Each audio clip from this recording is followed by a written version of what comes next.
Muito boa noite a todos e todas. Meu nome é Lucas Álvares, sou diretor cultural do Instituto da Brasilidade e tenho o prazer de iniciar mais uma edição dos Seminários da Brasilidade aqui no Casarão Ameno Rezedá, no Catete. Os Seminários da Brasilidade, ao longo do ano de 2019, realizam 39 mesas temáticas sobre identidade nacional, as potencialidades do Brasil e saídas para a nossa crise estrutural. Nós iniciamos há um mês as mesas sobre o tema da cultura. E um dos aspectos da temática cultural apresentados ao longo do Seminário da Brasilidade será tratado na noite de hoje, na nossa mesa sobre paisagens do Brasil. Nós vamos receber para o debate sobre paisagens do Brasil 3 convidados.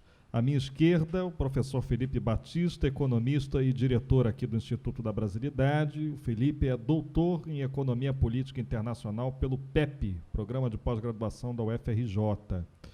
Recebemos também à minha direita a professora Luciene Carris, doutora em História pela UERJ, com pós-doutorado em Geografia Política pela USP. Atualmente, a professora Luciene desenvolve estágio pós-doutoral no Programa de Pós-Graduação em História Social da PUC-Rio, com uma pesquisa sobre a história do bairro do Jardim Botânico entre 1884 e 1960. Luciene Carris é autora de livros sobre temas da história do Brasil. Na ponta direita, recebemos André Bazégio, produtor da Maria TV e do programa Brasil Visto de Cima. Cada um terá 20, 25 minutos para uma exposição inicial e depois nós vamos abrir para as perguntas da plateia. Sem mais delongas, quero passar a palavra para o André, que vai iniciar as exposições da noite de hoje. Aliás, antes disso, antes que eu me esqueça, fazer alguns agradecimentos. Agradecer à Associação dos Funcionários do BNDES, à Associação dos Aposentados e Pensionistas do BNDES, que prestam apoio aos Seminários da Brasilidade, e também a TV comunitária, Canal 6 da NET, que transmite os nossos debates semanais. O debate inédito estreia à quarta-feira, às 22 horas, com reprises na sexta-feira, às 14h30 e na terça-feira seguinte, às 10 horas da manhã. Estão conosco desde o início dos Seminários da Brasilidade. Então, passo a palavra para o André. Você quer falar primeiro, Felipe? Olha só, tá bom. Então, palavra de diretor, tá valendo. Felipe quer falar primeiro, vai abrir o nosso debate de hoje. Boa noite, Felipe Batista. Boa noite, pessoal. Obrigado, Lucas. Eu escolho falar primeiro para que os convidados tenham mais tempo para a sua fala. E aí a minha fala acaba sendo uma introdução para falas seguintes. O meu objetivo aqui é tentar relacionar um pouco a respeito das paisagens do Brasil, a identidade nacional e, mais especificamente, valorizar o cicloturismo, as viagens de bicicleta, enquanto um instrumento interessante para se conhecer tanto as paisagens do Brasil quanto se compreender um pouquinho melhor a respeito da identidade nacional. E a minha fala se inicia justamente chamando a atenção para um fato de que toda a história ela é uma história territorializada. Toda a geografia ela é o espaço sobre a qual a ação humana é realizada, de modo que toda ação humana, toda intervenção do homem da natureza, ela tem um condicionamento geográfico. Ou seja, a história ela tem um território, é uma história territorializada. E nesse sentido, então, a geografia, o território, as paisagens, elas guardam a memória das ações humanas e a memória social de um território específico. Então, um grupo de pessoas compartilha uma memória social, uma identidade comum, e essa identidade comum, essa identidade social, ela sempre terá o fator da territorialidade atuando sobre ela. de modo que a identidade nacional ela está umbilicalmente ligada às paisagens nacionais. A identidade nacional, a memória social, ela está conectada umbilicalmente ao território sobre o qual as ações humanas foram realizadas ao longo de um determinado tempo. E, dito isso, essa relação entre paisagem e história, geografia e história, eu busco, na minha fala, chamar a atenção ou valorizar um tipo específico de viagem, que é o cicloturismo, enquanto um instrumento de conhecimento dessa relação entre geografia e história.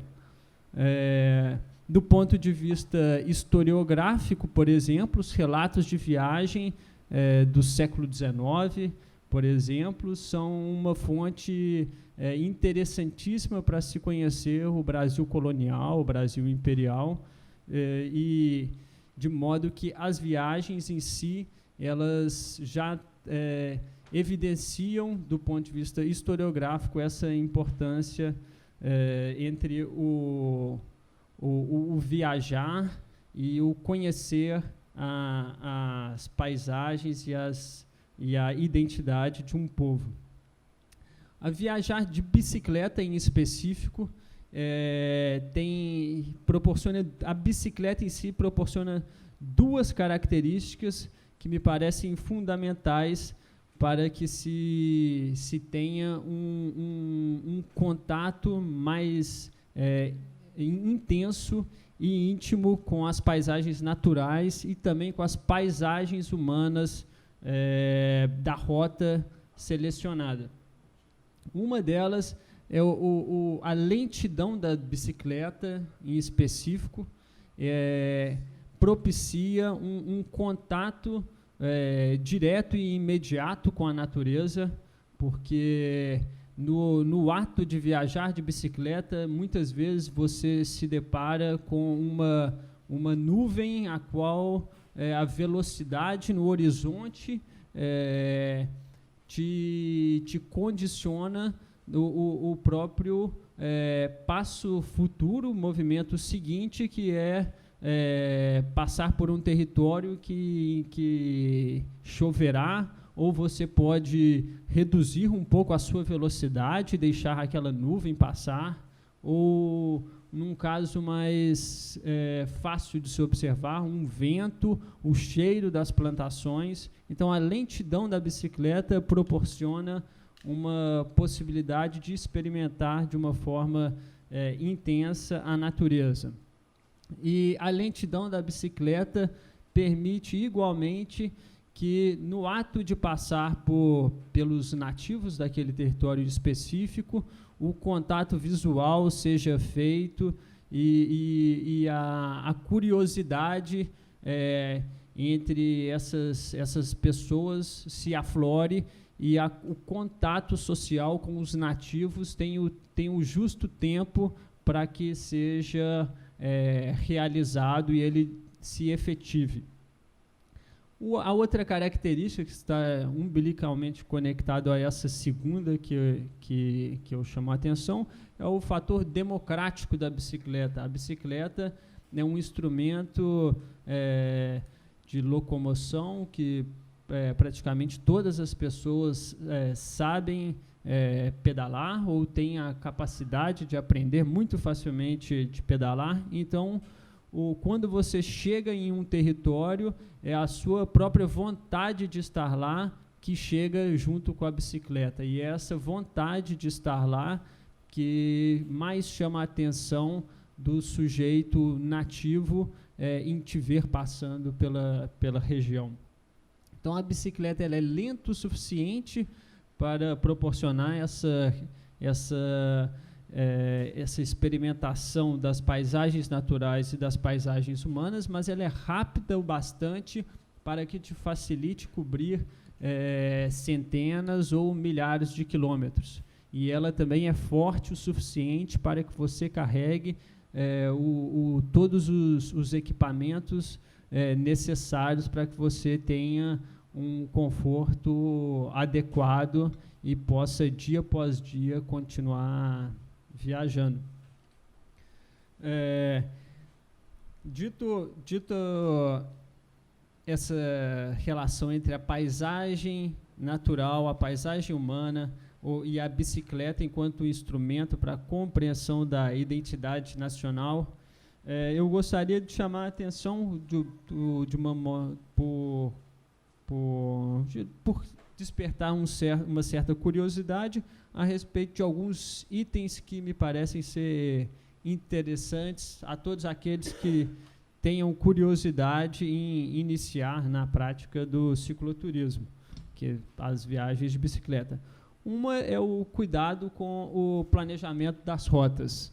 O quão mais bem planejada, quão mais claro for o interesse do ciclista e mais cuidadoso ele for em tentar buscar previamente o conhecimento da rota, mais ele conseguirá aproveitar o ambiente e mais bem feita será a seleção dos equipamentos necessários para que ele tenha um bom desempenho na viagem e tenha um conforto básico, um conforto adequado para que ele continue dia após dia viajando. Então, o segundo ponto é a seleção de equipamentos. Obviamente, o equipamento principal é a bicicleta, mas a bicicleta ela não precisa ser uma bicicleta extremamente luxuosa. Eu particularmente, nunca tive uma bicicleta muito cara, mas a bicicleta ela precisa ter ela precisa ser forte bastante para aguentar a viagem e caso ela tenha os alforjes, aquelas mochilas laterais, você terá uma facilidade no pedalar, no equilíbrio, achar o equilíbrio na distribuição dos seus equipamentos pela bicicleta. Então, o alforje é um instrumento que ele não é imprescindível, mas ele facilita muito uma viagem mais agradável. Um outro equipamento que ele é fundamental são equipamentos de camping, na verdade. Então, que seja porque acampar acaba sendo uma necessidade. Então, carregar uma barraca, uma rede, lonas, alguns pedaços de corda, um isolante, um saco de dormir, um fogareiro, ainda que o fogareiro não necessite ser a primeira opção para se fazer a sua alimentação, ele num dia de chuva ele será um instrumento obrigatório. E voltando no tema do planejamento, o planejamento ele é fundamental não só para que você saiba qual a rotina do seu dia a dia, mas em específico para que nos momentos críticos da viagem, nos territórios críticos, muitas vezes que lhe tomarão 3 dias, 4 dias, 5 dias, 6 dias, uma semana, você saiba que naquele período você necessita fazer uma logística de água e alimento mais cuidadosa, porque ao longo de provavelmente alguns dias você terá que resolver os seus próprios problemas. Esses momentos críticos são justamente os momentos de maior aprendizagem. E já começando a encerrar minha fala, então eu gostaria de simplesmente chamar a atenção que se o planejamento ele é fundamental, e é o que eu tentei chamar a atenção nesses últimos minutos, a vontade de viajar, ela é o item mais importante de todos. A vontade de passar dias em seguida com um nível de conforto que não é o nível de conforto que muito provavelmente você teria em sua casa ou numa viagem de carro, em hotel. A vontade é o que te carrega para vencer as dificuldades em uma rotina que passa a ser uma rotina em que você precisa decidir as questões estratégicas, são o que comer, o que beber e onde dormir.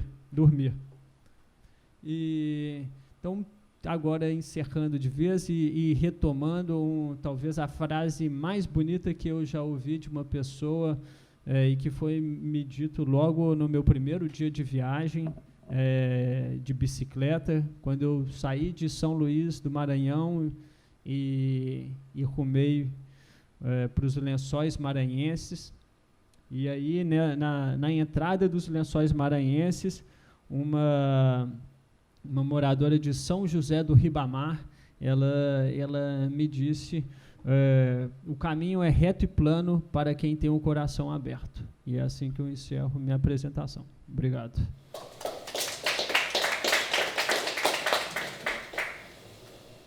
Obrigado, Felipe, pelas suas tocantes colocações. Lembrar que eu agora vivo num bairro do Rio de Janeiro onde só se anda de bicicleta, que é Paquetá. E também já fiz esse trajeto interessantíssimo de São Luís do Maranhão a São José do Ribamar, que tem uma das praias mais bonitas do Brasil, onde você vê o oceano ao horizonte, porque a faixa de areia cresce com a oscilação da maré de um jeito que o mar você passa a ver lá longe. E também na praia de São José do Ribamar comi os melhores camarões que eu já comi na minha vida. Bom, vou passar a palavra para o André, que vai fazer a exposição dele aqui com a apresentação no Data Show. Tá bom? Daqui a pouco a gente volta com mais colocações e perguntas. André. Obrigado, boa noite para todo mundo. Muito feliz de estar aqui. Fiquei muito feliz com o convite. Não sou professor de história, de geografia, antropólogo, nada disso, mas sou jornalista e todo jornalista é metido a falar sobre tudo, então aceitei o convite. Eu sou diretor da Maria TV, uma produtora que, entre outros programas, produz o Brasil Visto de Cima, que é exibido no canal Mais Globosat, disponível também no serviço de streaming Globosat Play. Eu não sei se todo mundo conhece o programa, então eu trouxe um teaserzinho de 1 minuto para as pessoas entenderem por que eu estou aqui hoje. Melhor botar o teaser primeiro, né? Porque o Data Show aí está travando. Vamos botar o teaser aqui, probleminhas de sistema operacional. Bom, eu posso pular também, isso aí é com vocês. Você pode começar com a tua exposição, contando a história da tua produtora aqui, enquanto a gente resolve esse probleminha técnico. Bom, eu acho que vai entrar, porque na verdade o slide que eu vou mostrar logo depois é isso, é a história do programa, então tem uns números bacanas que eu queria dividir com vocês. Agora foi, certo? Isso, o terceiro slide é o teaser.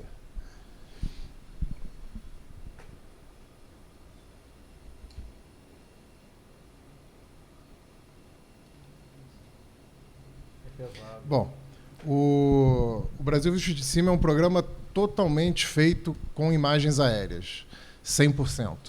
Ou imagens gravadas de helicóptero ou com drone. Aí depende um pouco da região também. Depois eu vou dar uma pincelada para vocês entenderem como que a gente faz essa escolha também, por que grava de helicóptero, por que grava de drone. A logística nem sempre é fácil, o país é muito grande. E o programa estreou em 2013, de lá para cá foram 5 temporadas, 126 episódios. Somando isso, são mais de 58 horas ou 3.500 minutos de material exibido sobre o Brasil. Ele começou explorando mais, a primeira temporada a gente explorou basicamente paisagens naturais, a proposta era essa, tinha menos informação, eram mais imagens bonitas. A partir da segunda temporada, a gente foi adaptando o programa mudando um pouco, trazendo mais conteúdo, mais informação, mantendo ainda as belezas naturais, mas aí incorporando também as paisagens culturais do país. Eu acho que o resultado foi bom, o programa ficou ainda melhor. Já visitamos as 5 regiões do país, são mais de 370 cidades, foram mais de 500 horas de voo de helicóptero, 140 horas com drone no ar. Então, assim, a gente viajou bastante e acaba aprendendo alguma coisa, e é esse aprendizado que eu vim aqui dividir um pouco com vocês. Eu não sei se vai rodar o 5º slide. É um videozinho sobre a formação do território nacional, que eu acho muito interessante, que a gente começou em 1534 com as capitanias hereditárias, e depois houve um movimento de expansão para o interior do continente, aí motivado por vários fatores, desde os bandeirantes, mão de obra, pasto, espaço para plantação, as drogas do sertão, enfim. E o país foi crescendo em direção para dentro do continente. Mas uma coisa que tem um mapa também ali de densidade demográfica, que é interessante observar que, por mais que o país tenha crescido para o interior, a população se manteve ainda, a maior parte da população se manteve na mesma região, onde eram as capitanias hereditárias. Então, o país cresceu, mas a população não acompanhou no mesmo ritmo. Esse crescimento foi desigual no país. E isso trouxe várias consequências que eu acho que influenciam também nessa formação de uma identidade, ou não, de uma identidade nacional. Só em 1988, com a nova Constituição, que a gente chegou nesse formato atual de 27 estados, Distrito Federal, com as fronteiras que a gente tem hoje. Então, é muito, muito recente. Se a gente avalia também os níveis de escolaridade, renda e longevidade do país, a gente consegue ver que, mais uma vez, está muito concentrado nas regiões sul e sudeste. É um contraste muito grande. É mais uma prova de que o país não se desenvolveu de uma forma equilibrada. E quando a gente avalia aí relevo, vegetação e clima, você vê que o Brasil tem uma diversidade muito grande. O território é enorme e ele é dividido em vários tipos de relevo, vegetação e clima. Quando dividiu as regiões, as 5 regiões do país, isso foi levado em consideração, claro, mas mesmo assim, uma mesma região tem mais de um clima, mais de um tipo de vegetação, mais de um tipo de relevo. No Brasil, nós temos da aridez de Quixeramobim até a neve de São Joaquim. Exatamente. E é uma coisa que eu sempre falo, é que assim, o ser humano ele é formado por 3 ingredientes básicos, né? Que é biologia, história e geografia. É DNA, ambiente e tempo. Então, assim, se eu nascer com esse mesmo DNA, numa época diferente, numa região diferente, eu vou ser outra pessoa. Então, é claro que o ambiente interfere também na sua identidade. Mas quando a gente vê, por exemplo, o litoral do Brasil, que começando ali do norte do Paraná até o Nordeste, você tem o mesmo clima, a mesma vegetação e o mesmo relevo. Mas o paranaense é igual ao carioca?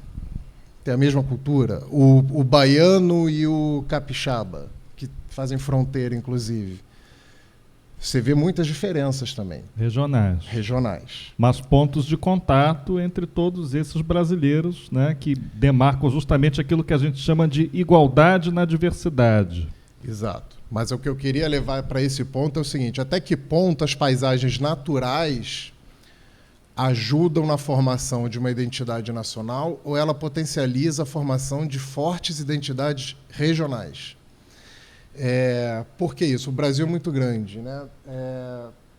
Bom, tem um vídeo só de paisagens naturais também que eu preparei, está no slide 10, em que a gente vê assim, o Brasil é tão grande, são 8,5 milhões de quilômetros quadrados. Esses são os números que eu tinha falado do Brasil visto de cima. Esse é o mapa com a formação do país. Aí a gente vê que ele vem expandindo para o interior. Inclusive, uma coisa muito interessante é que São Paulo tem uma época que some e vira Rio de Janeiro. A região sul também é muito engraçada, a maneira que se forma, com a anexação do Uruguai, né? Cisplatina perde. Então, eu achei esse vídeo muito interessante, não é meu, infelizmente, né? Eu achei na internet. Mas eu acho que ele mostra muito do nosso desenvolvimento. Está faltando o Acre aí ainda. O Acre e um pedaço do Mato Grosso. Vai vir já.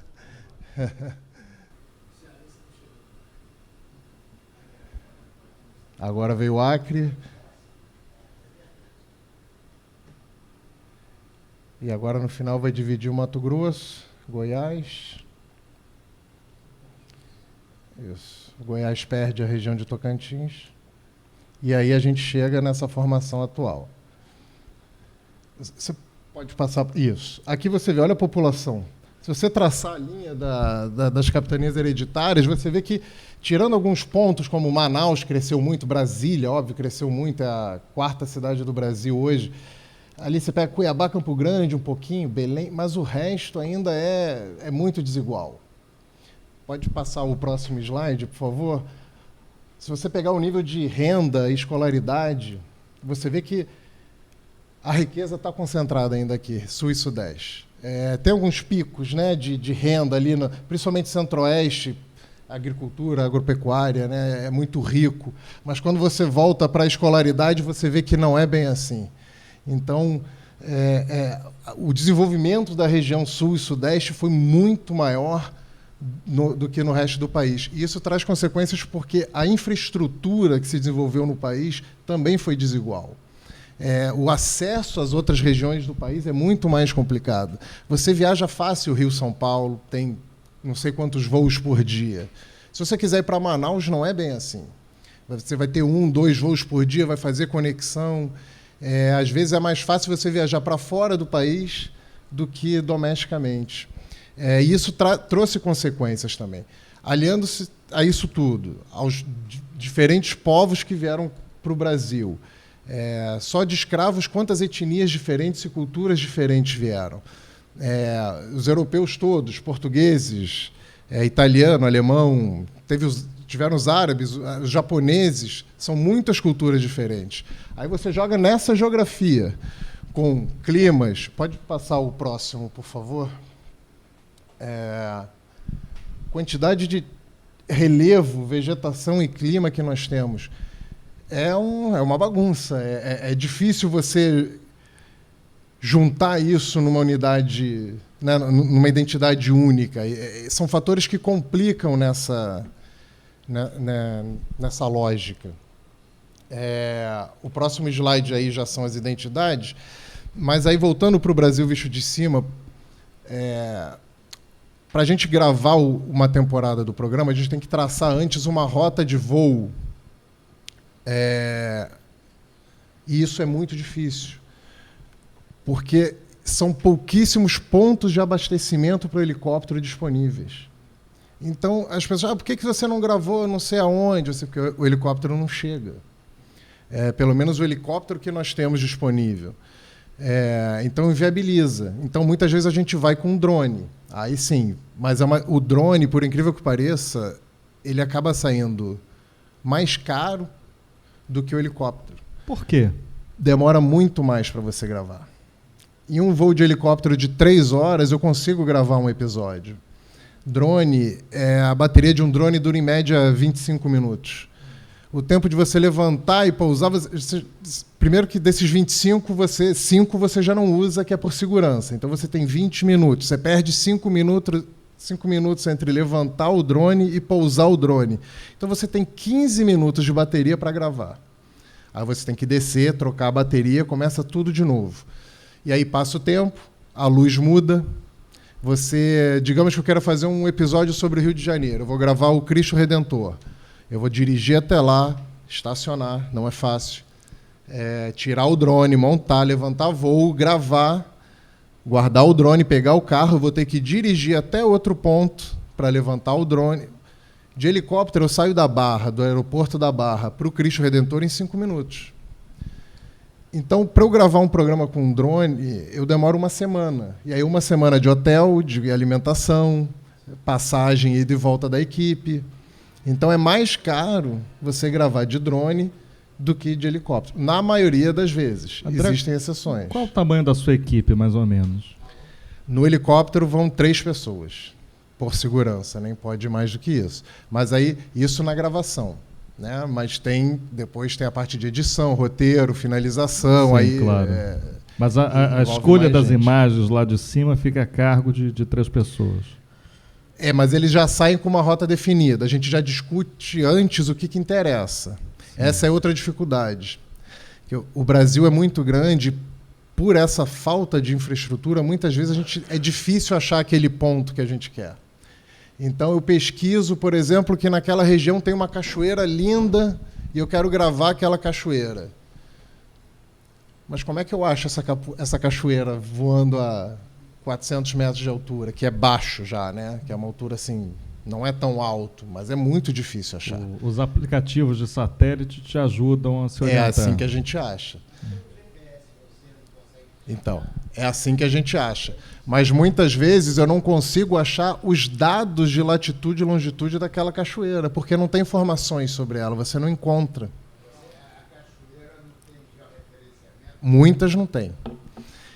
Então a gente tem que, às vezes, catar no mapa mesmo, ficar procurando, dando zoom no mapa para tentar achar. E a gente vai com com os dados aproximados. Aí, na hora, vai no olho mesmo para achar. Mas isso tudo é pensado antes. Muito pouca coisa acontece na hora. Acontece, mas é pouco. De você olhar e dizer assim, pô, isso aqui é bonito, vamos gravar, e depois eu descubro o que é.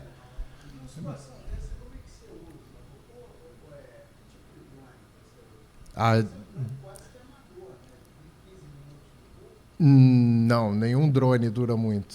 Na verdade, quanto mais profissional, mais tempo ele dura. Mas acho que hoje...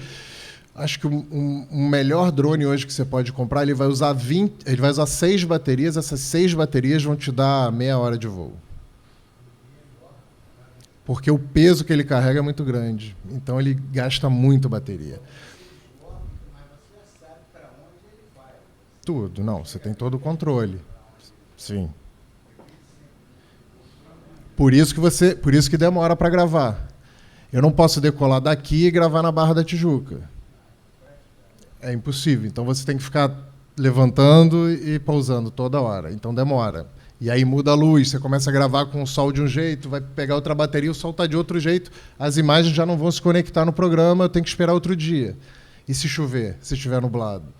Então são vários fatores que a gente... Já aconteceu do helicóptero ficar 1 semana parado, com a equipe parada no hotel, porque não tinha condições de voo. Não tinha como voar. O esquilo.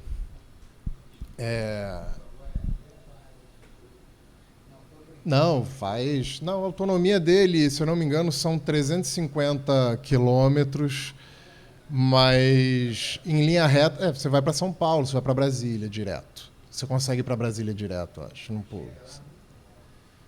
Você tem um tanque reserva por segurança, mas, de novo, você leva o tanque reserva, você tem que tirar alguma coisa de dentro do helicóptero. Bagagem, equipamento. Tanto equipamento, fica difícil descartar, né? Então, já aconteceu de ter que pousar no meio da Amazônia, numa fazenda, numa área aberta, para abastecer com o tanque reserva, porque não tinha ponto de abastecimento. Tem locais que eu gostaria de gravar, que eu não consegui gravar ainda, porque eu não consegui viabilizar o acesso lá do helicóptero. O Monte Roraima, por exemplo. O único helicóptero que eu conseguiria fazer isso é um custo tão absurdo que inviabiliza. E de drone eu preciso de 1 semana de trekking, carregar 50 baterias nas costas, então é difícil também. Mas vamos chegar lá, vamos fazer ainda, se Deus quiser. Mas então, voltando aí ao Brasil, eu acho que essa diversidade da geografia, o tamanho muito grande e essa bagagem de muitos povos e culturas diferentes acabou, na verdade, criando uma espécie de isolamento entre as regiões. Então, essas regiões começaram a criar uma identidade própria regional muito forte. Você pega, por exemplo, o gaúcho, e eu falo, eu sou gaúcho, então posso até falar mal, o gaúcho ele parece mais com o argentino e uruguaio do que com o resto do país. Você pegar um gaúcho e soltar ele em Manaus, ele vai sofrer, é muito diferente. Mas em Rondônia há muitos, né? Em Rondônia há muitos, em Mato Grosso. Muitos. Mato Grosso do Sul, Santa Catarina também. A gente brinca que é nosso quintal, adoro Catarina, mas... eu brinco, cara, que o gaúcho é uma praga. As pessoas ficam falando que nordestino... Se vocês pararem para contar o número de gaúchos que tem em qualquer lugar que vocês forem, nunca mais vão falar de nenhum outro povo, porque o gaúcho é o povo que mais ama o seu estado e é o povo que mais vai embora. É complexo isso. Eu estou no Rio há 30 anos já, mas sempre que me perguntam, eu sou gaúcho, é uma marca muito forte, eu tomo chimarrão. Mas já perdeu o sotaque. Totalmente. Mas a minha mulher, que é carioca, ela toma chimarrão, prepara o chimarrão melhor do que eu, inclusive. Então é uma cultura muito forte. E ano passado eu tive um trabalho que eu tive que visitar o interior do Maranhão. Para fazer um dia de gravação, eu tive que fazer... Eu voei Rio-Brasília, Brasília-Imperatriz, aí peguei o carro, dirigimos 4 horas para chegar no local que eu tinha que gravar, numa estrada horrorosa. Na verdade, assim, metade do caminho era estrada de terra. Então você vê que é um estado que ainda... Isso não existe aqui em São Paulo, no Rio de Janeiro. É um contraste muito grande. 12% do Maranhão tem saneamento básico. 44% não tem acesso à água potável. E a gente está em 2019.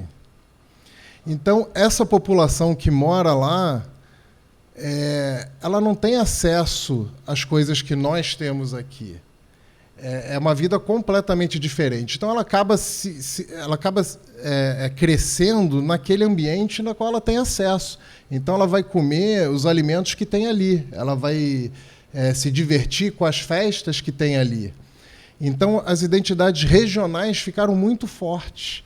Agora, você traçar, através da paisagem natural, uma identidade nacional única, eu acho muito difícil.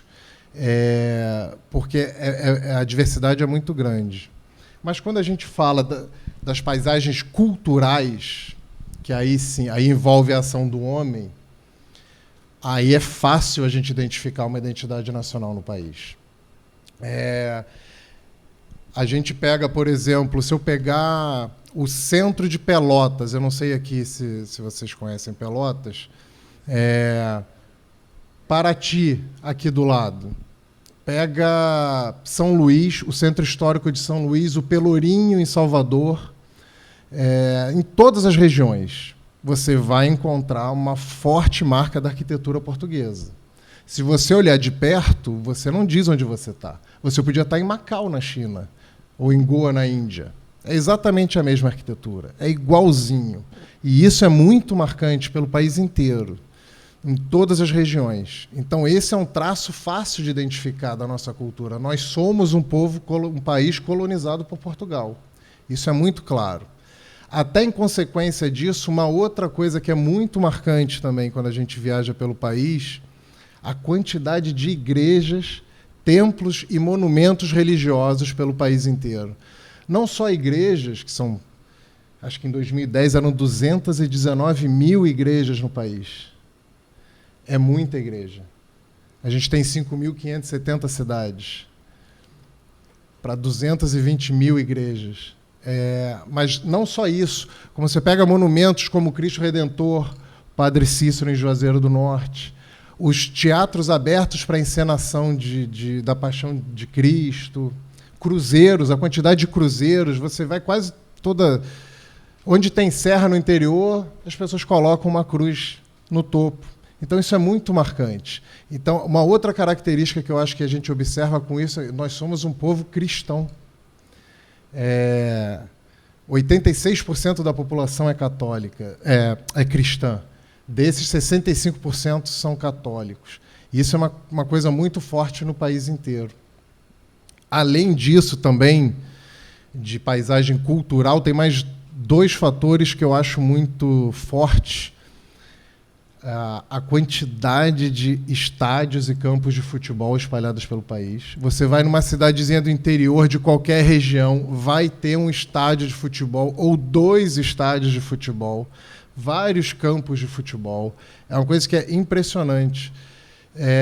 E eu não estou falando de regiões em que o futebol é uma potência, eu estou falando de regiões que não disputam nem a Série D. Interior. No Rio Grande do Sul, por exemplo, por conta da polarização entre chimangos e maragatos, histórica, né, republicanos e federalistas, cada cidade tem 2 clubes, 2 times de futebol.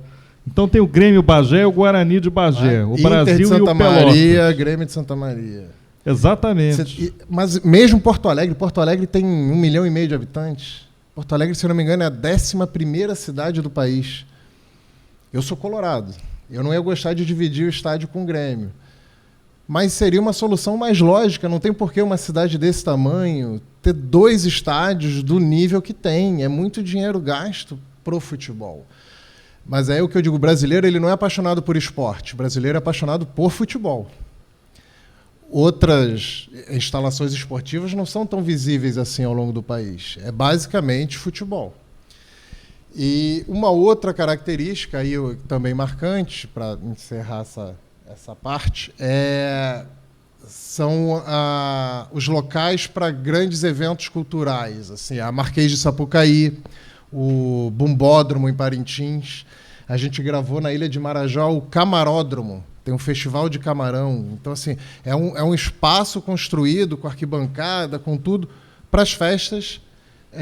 São festas regionais, mas você vê que isso é um traço marcante no país inteiro. Assim, então, concluindo, então, em relação às paisagens culturais, né, eu diria que a gente pode afirmar que o brasileiro é um povo cristão, colonizado por Portugal, apaixonado por futebol e bem festeiro.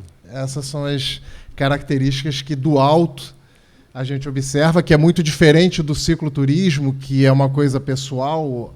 No nosso caso, é uma coisa bem distante. A gente não tem esse contato com o povo, a não ser quando pousa e vai descansar, mas é uma visão diferente. Então, agora eu queria deixar, para terminar a minha parte, deixar umas pequenas provocações aqui para esse debate, que eu acho muito interessante, sobre uma identidade nacional. Eu fico com medo do Brasil ter perdido o timing para criar essa identidade nacional. Eu acho que hoje em dia, com a globalização e o acesso à informação, à cultura de outros países, a gente está perdendo muito a nossa identidade. E está mudando muito. Um exemplo que eu sempre dou, básico, por exemplo, se você pegar um bairro da Barra da Tijuca, que é um bairro novo, ele tem uma arquitetura completamente diferente do resto da cidade. Não tem nada a ver com o Rio de Janeiro. E é uma coisa muito mais norte-americana. Inclusive, os condomínios todos tinham nome em inglês. É uma coisa parecida com Miami, tentando imitar Miami. E aquela estátua da Liberdade na Barra da Tijuca? Pois é, coisa horrorosa, né? Então você vê que assim, mas que é uma coisa maciça. A gente vê filme, ouve música, usa roupa no estilo americano. O hambúrguer hoje, que é uma coisa americana, tem em toda esquina, toda lanchonete hoje vende hambúrguer. Pois é, hoje em dia quem frita hambúrguer pode virar embaixador, espero que não, vamos ver o que acontece. A esperança é a última que morre.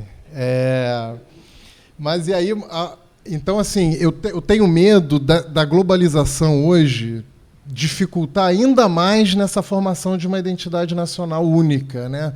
Porque a gente está sendo massacrado por culturas de outros países, mais fortemente pela americana. Até em função disso, uma outra provocação é que eu acho que o brasileiro é o povo mais autossabotador que existe. O brasileiro fala muito mal do Brasil. Isso me entristece muito, mas é verdade. A gente cresce numa cultura em que tudo do Brasil é pior do que o estrangeiro. O complexo de vira-lata. Complexo de vira-lata. Então, saudoso Nelson Rodrigues se referia. Se você compra uma peça de roupa que foi feita aqui, ou de uma empresa brasileira, você vai ouvir que aquilo não presta, ou é brega, ou é feio. O bonito é o jeito que o outro povo se veste. A comida boa é o que o outro povo come. Tudo nosso é pior. Infelizmente, eu acho que isso é uma coisa que a gente tem que trabalhar, que a gente tem que mudar. Se a gente quiser criar uma identidade nacional, se a gente quiser melhorar o país, um primeiro passo acho que seria valorizar a nossa cultura, valorizar o que é nosso. E, por último, qualquer brasileiro, eu desafio um brasileiro que não saiba o que é a cultura do malandro, do jeitinho. É uma coisa que o brasileiro pode sair do país, que lá fora ele vai tentar, de alguma maneira, ser malandro, levar vantagem de alguma coisa. Eu acho que é uma coisa que tem que ser trabalhada também. Vou encerrar com uma frase que o Renato Russo cantava já em 87, mais de 30 anos, em que ele fala assim: que país é esse que não acredita na Constituição, mas acredita no futuro da nação? Né? Enquanto a gente não mudar isso, não respeitar o que é nosso, as nossas instituições, dar valor para o brasileiro, eu acho que o caminho, pelo menos, vai ser muito mais longo, se a gente não resolver isso. Era isso que eu tinha para falar. Agradeço o convite. Obrigado ao jornalista André Bazégio pela brilhante exposição. Passo agora a palavra para a professora Luciene Carris, nossa última expositora da noite. Olá, boa noite. Meu nome é Luciene Carris, eu sou historiadora. Eu gostaria de agradecer ao convite do Felipe, que eu conversei com ele na última sexta, com o Lucas, e aproveitar para parabenizar vocês pela palestra, pelas falas de vocês, que foi bastante interessante. Eu, quando pensei em fazer essa apresentação, conversando com o Felipe, ele falou sobre bicicleta, então eu pensei em falar sobre o Jardim Botânico, inicialmente falar do Jardim Botânico e a relação com o esporte, por sua causa, assim, né? Você pode botar o primeiro slide, por favor? Porque quando a gente pensa no Jardim Botânico, a gente pensa o Jardim Botânico como ponto turístico, a gente tem as competições de bicicleta, também teve a competição de skate, também tem o pessoal que corre, vai até a Vista Chinesa, até a Mesa do Imperador. Pode passar a próxima.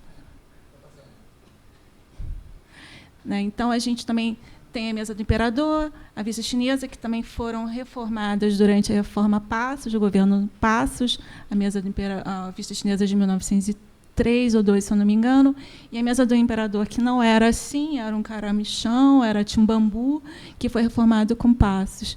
E, com muita tristeza, a gente lamenta o que tem ocorrido recentemente no Rio de Janeiro, e, infelizmente, mais uma tragédia ambiental, que também prejudica a ida desses ciclistas para a Vista Chinesa, para esses pontos turísticos, e também dificulta o comércio local. Gostaria de dizer que isso também tem afetado, porque tem muitas lojas de bike. Eu não ando de bike, tenho pavor. Eu corro, às vezes, até a Vista Chinesa, mas bike não, porque eu tenho medo. Mas isso também tem afetado a região economicamente, tem decaído nas últimas semanas a ida de pessoas até lá, e isso tem mudado um pouco a fisionomia do bairro. Você pode passar, por favor, próximo?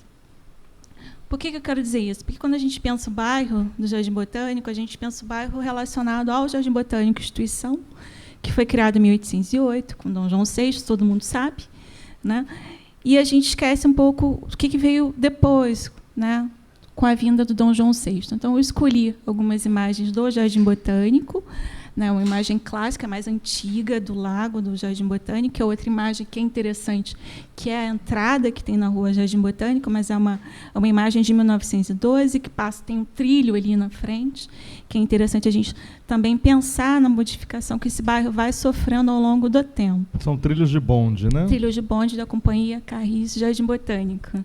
Daí você perguntou meu sobrenome também. Carris. Pode passar o próximo.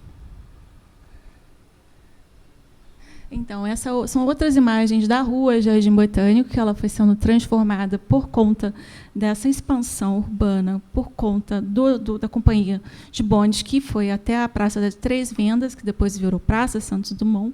Essa expansão também está atrelada à invenção de Copacabana, que lembrando um livro muito bacana da historiadora Julia O'Donnell, que ela vai falar isso, que com a construção dos túneis, túnel novo, os outros túneis e tal, tem uma expansão para a Zona Sul, e o Jardim Botânico também ele acaba se inserindo dentro desse contexto de expansão urbana e depois a expansão econômica. Isso eu vou contar daqui a pouco por quê. Você pode passar o próximo, por favor? Então, essa é a companhia Carris Jardim Botânico, essa sala de máquinas, que fica na rua 2 de Dezembro. É um prédio lindo. Essa companhia foi responsável pelo crescimento urbano da Zona Sul e também responsável, no livro da Julia O'Donnell, ela fala isso muito bem, com essa propriedade de que tem uma relação muito interessante com a especulação imobiliária, com a criação dos novos prédios que vão sendo construídos em Copacabana e na região ao redor, Leblon, Ipanema. Por sua vez, a Gávea, que também está ali perto, ela também se aproveita dessa situação em alguma medida, dessa incorporação, dessa expansão. Pode passar o próximo.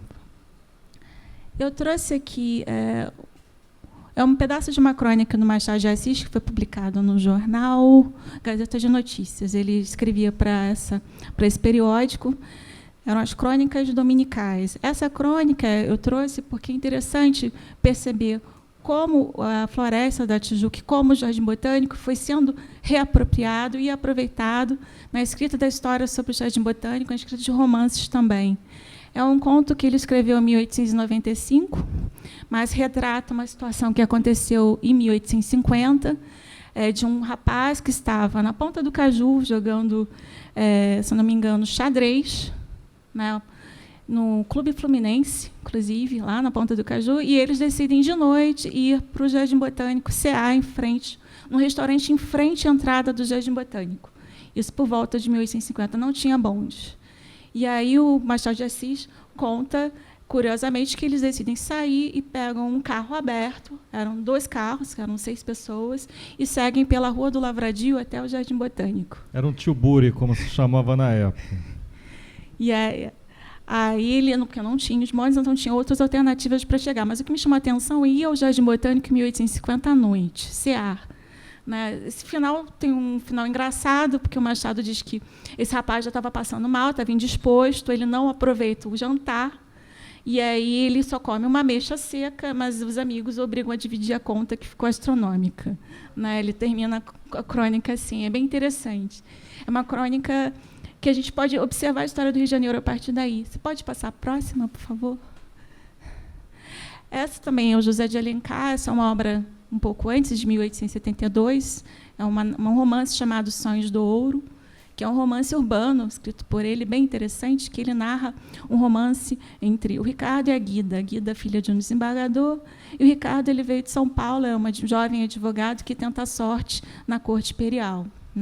Ele estava noivo, ele tinha que sustentar a família, a noiva, a mãe, o pai tinha falecido, e ele se apaixona pela Guida, mas tem toda uma questão de classe social, que o José de Alencar vai narrar isso muito bem. Só que o cenário desse romance era na Tijuca, foi a Tijuca, Floresta da Tijuca, e o Jardim Botânico, de novo, entram na narrativa não como um panorama, mas como o próprio cenário disso. A história, o Jardim Botânico, a floresta é inserida dentro desse romance de uma outra forma, não só como um acessório. Você pode passar, por favor? E essa é a última, que eu prometo, que é o último texto grande que eu coloco. Mas essa é uma figura ilustre do Jardim Botânico, que morou no Jardim Botânico, em 1913, que é o Vinícius de Moraes, que ele escreveu essa crônica, está online, ele está no site dele, também está nos livros também de memórias, de poesias, que é a Rua Lopes Quintas, que é uma rua famosa no Jardim Botânico hoje em dia, que é um Jardim Botânico, hoje em dia é um bairro mais aristocrático, um bairro mais de uma classe média mais alta, e ele vai descrever esse bairro de uma outra forma. Se prestar atenção, é uma rua amarga, é uma rua triste, é uma rua que tem violência, e é uma rua que eu grifei, a minha rua tem avenidas escuras e feias, Mas não é avenida como uma via pública, é uma avenida como estalagem, né? Uma estalagem que é algo melhor que um cortiço, que é algo melhor que uma hospedagem. Então, em 1913, ele descreve essa situação do bairro do Jardim Botânico com estalagens na rua Lopes Quintas. E ele descreve de uma maneira muito triste, negativa, amarga, né? Que isso também faz parte de um excerto de uma crônica chamada Rua da Amargura, inclusive. Você pode passar o próximo? Então, o que eu queria dizer com isso? Essa ideia dele dizer que a Rua Lopes Quintas era uma rua amarga, que tinha estalagem, já denuncia por si só que naquela região tinha uma massa operária, tinha uma classe proletária no lugar. Por que eu quero dizer isso? Porque, logo em seguida, eu pesquisando sobre o bairro, que é o meu objeto de pesquisa em 2 sentidos, porque eu moro no Jardim Botânico, cresci no Jardim Botânico, e tornei o Jardim Botânico bairro como objeto de pesquisa. Então, tem toda uma relação de amor, de proximidade, e eu tento, ao mesmo tempo, ter um certo distanciamento.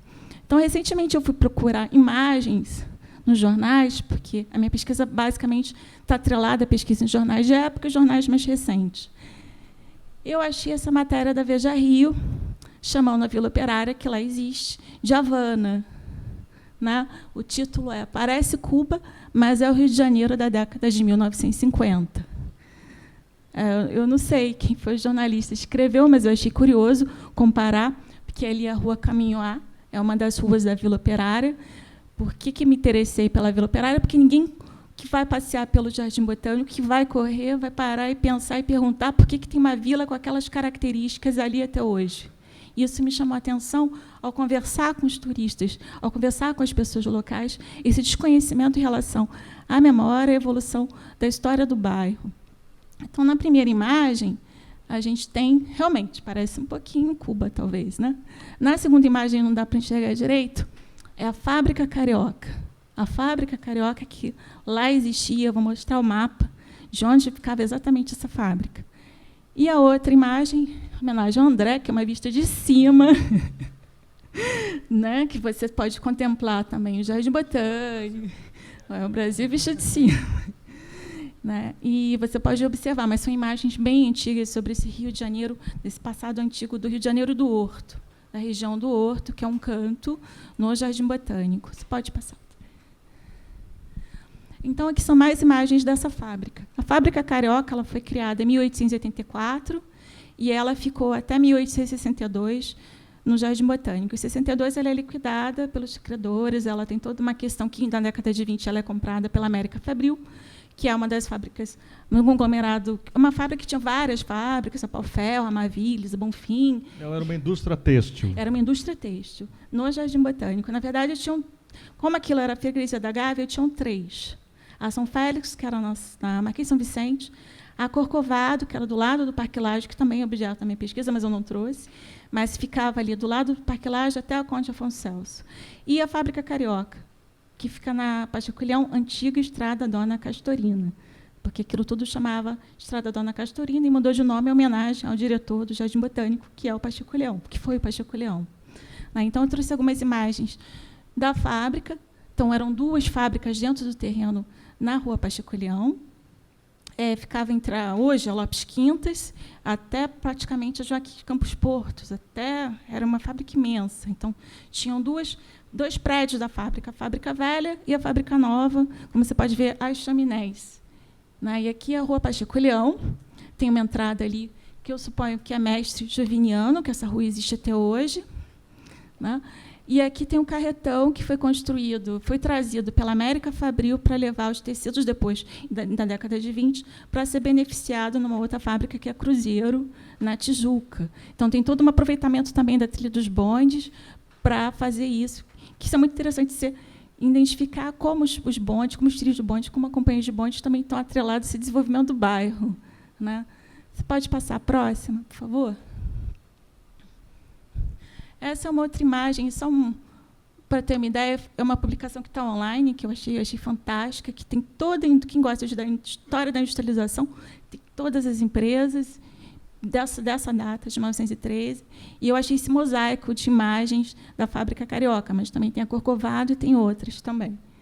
Né? Contemplando também a chaminé, a rua Pacheco-Leão com os operários, maquinários, as salas de máquinas e tal, de operações têxteis.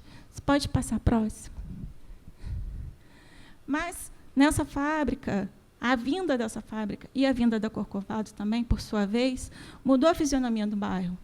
Não tem como não ter modificado, porque para lá foram mais de 1.000 pessoas, cerca de 1.200 trabalhadores, com as suas famílias também. 1.200 trabalhadores, homens, mulheres e crianças, para trabalhar nessa fábrica. Então, eu trouxe 3 imagens, que são 3 momentos de greve.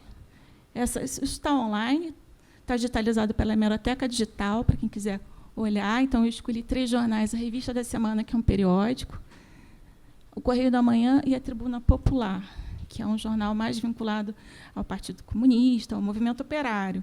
Mas os 3 demonstram a insatisfação desse operariado no Jardim Botânico, o que denota que o Jardim Botânico teve uma participação importante dentro do movimento operário, dentro da história da industrialização do país. Ou seja, ali em 1901, a Revista da Semana, do Jornal do Brasil, que foi a primeira revista no Brasil a trazer fotografias impressas, registrou greve de trabalhadores de uma fábrica. Sim. Impressionante, porque isso se deu muitos anos antes da primeira greve geral no Brasil. Não havia sequer um movimento sindical mais estruturado, né? É um pioneirismo incrível. Mas tem registros, assim, eu fui acompanhando os registros das greves nos jornais, tem registros de paralisação, chamavam de parada, desde 1890, 96, né, esse incômodo, essa insatisfação desses grupos de operários perante aos seus chefes, né, de trabalho, principalmente em relação aos chefes diretos, né, tinha uma questão muito próxima, assim, muito de revolta com o tratamento que os mestres davam a eles, o tratamento que os médicos também davam em relação às mulheres. Então, tinham muitos casos de insatisfação, de assédio, muitas questões assim, sérias, de crianças também sendo machucadas nas máquinas, de cortes, de quedas, de explosões na fábrica. Né? Então, isso que eu vou chegar também para falar.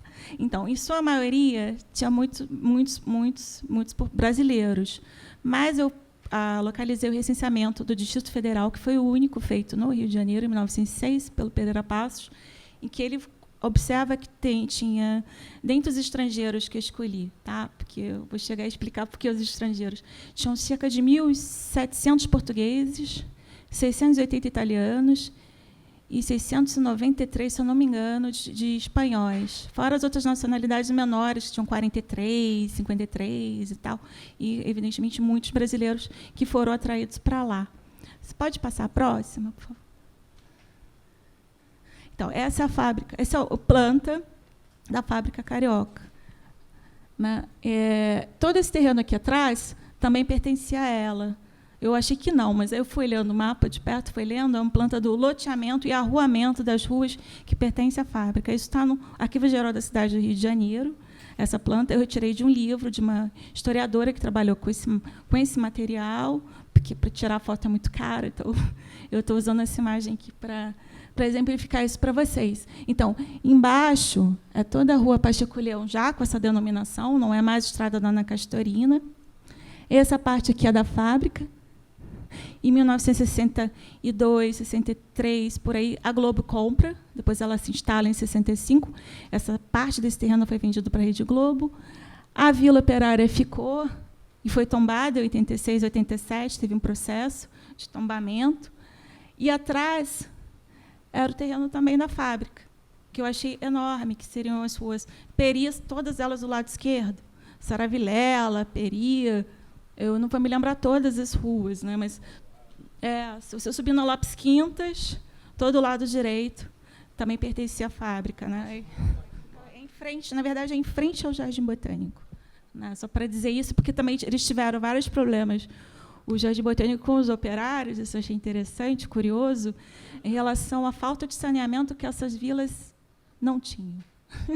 Então, eles despejavam coisas no Rio dos Macacos, que é um rio que corre. Se você andar a pé pela Pacheco-Leão, você vai ver um riozinho, que é o Rio dos Macacos, e eles jogavam todos os dejetos, lixo, dentro desse Rio dos Macacos e trazia muitos problemas também.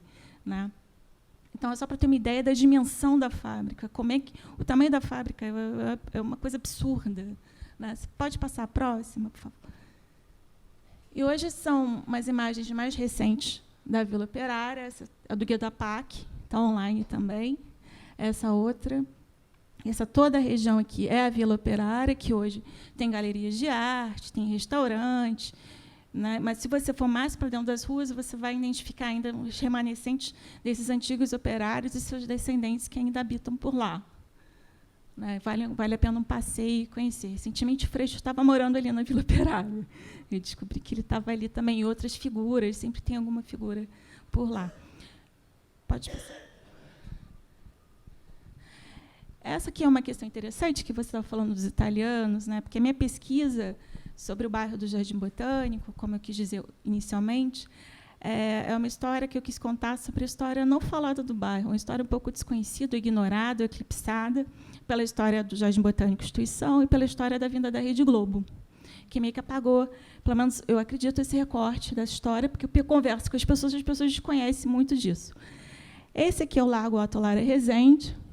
Aquele prédio no final é o supermercado Zona Sul, não sei se vocês conseguem identificar. E esse aqui é um prédio antigo, que embaixo tinha um bar dos italianos, que era o ponto de encontro dos italianos. Né, eles se encontravam, tinha uma rua na Vila Operária, que é a Rua Estela, que era chamada de Baixa Itália, que também veio um antepassado da minha família, da família do meu filho, para lá morar, que veio da Itália, no final do século XIX, e foi trabalhar nessa fábrica, na década de 10, por aí, e foi habitar na Vila Operária também. Né? Por isso que eu quis um pouco adiar essa história, porque essa pesquisa da professora Cléia Schiava, professora da UERJ, ela fala disso, da vinda desses imigrantes para lá, dessa Baixa Itália, na Gávea, porque ainda era a freguesia da Gávea, o Jardim Botânico não era um bairro independente ainda. Pode passar a próxima, por favor. Essa é a figura, uma das figuras, ele não trabalhou na fábrica, mas ele trabalhou no Jardim Botânico. É só para mostrar como essas pessoas que vieram de fora do Rio de Janeiro, e também outras pessoas do Brasil, contribuíram para a construção desse bairro, para a mudança da fisionomia urbana, histórica, do Jardim Botânico. Ele se chama Basílio Carris, ele foi trabalhar no Jardim Botânico com 11 anos de idade, ele entrou em 1912, ele nasceu em 1901, no Brasil. Os pais eram italianos, o pai foi trabalhar na Carioca, na fábrica Carioca, e ele ficou trabalhando até o Jardim Botânico até 59.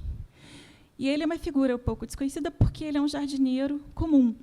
Só que é um jardineiro comum cuja história se atrela à história do Brasil e à história da instituição Jardim Botânico.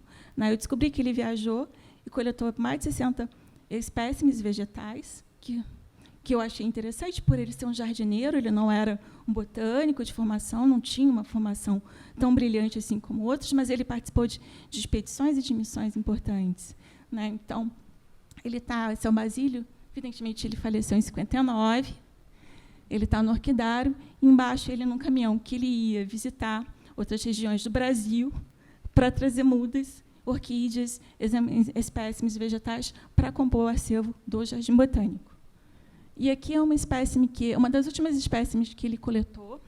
Isso está no site Reflora, que é um site do Jardim Botânico que você pode pesquisar com o nome, ou com o nome da planta, ou o nome da pessoa, o determinador, o coletor. E é uma orquídea, que, se eu não me engano, eu não sei se foi determinada ainda, porque tem a questão de ser coletada e ser determinada. Então, assim, a minha contribuição aqui era tentar mostrar um pouco da história do Jardim Botânico, da sua memória, das suas histórias, de que as pessoas fazem parte da história do bairro e algumas pessoas são desconhecidas. Então, a gente nem conhece o nosso bairro quando a gente anda direito. Então, é um lugar cheio de histórias, cheio de identidades. Em pensar que o Jardim Botânico, o Horto, teve uma comunidade de italianos que se perdeu, é uma história assim, fantástica e esquecida na história do Jardim Botânico, história do Rio de Janeiro, de uma maneira geral. E essa que era a minha contribuição, trazer reflexões também sobre, acredito que muita gente conheceu aqui a Carioca, tenha visto. É isso, obrigada. Obrigada, professora Luciene Carris. Agora, o vice-presidente do Instituto da Brasilidade, Carlos Montes, quer fazer algumas colocações sobre as paisagens naturais do Rio de Janeiro e também do Amapá, onde ele teve no ano de 1970, desbravando o Amapá, quando o Amapá, se eu não me engano, ainda não era estado, ainda era território. Vem aqui para frente, Carlos, para contar, trazer para a gente esse relato fantástico.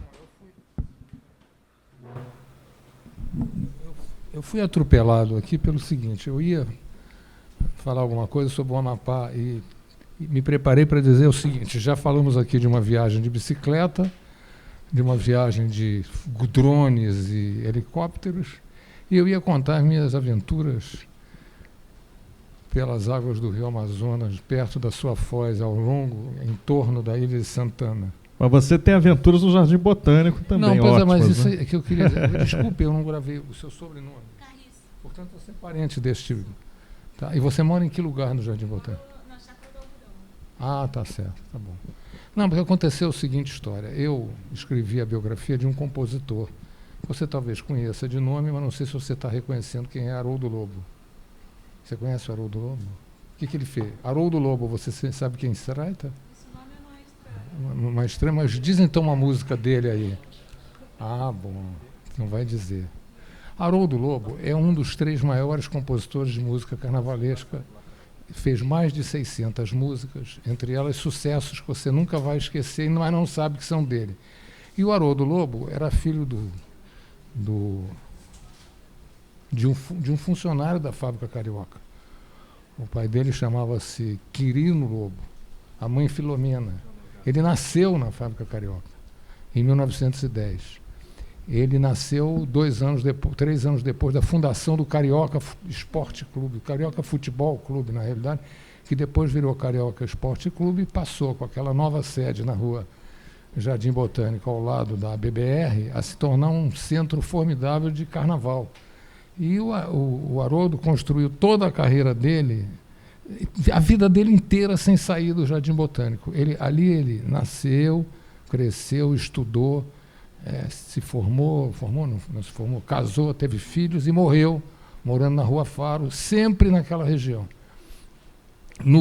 Na freguesia da Gávea, que era o nome, na realidade, dado a toda a região que ia do Maitá até os 2 irmãos. Uma das fontes que eu usei nesse meu trabalho foi... porque eu achei que, para entender como é que uma pessoa vive a vida toda no jardim, na mesma região, alguma coisa atraente aquela região tinha, não é possível.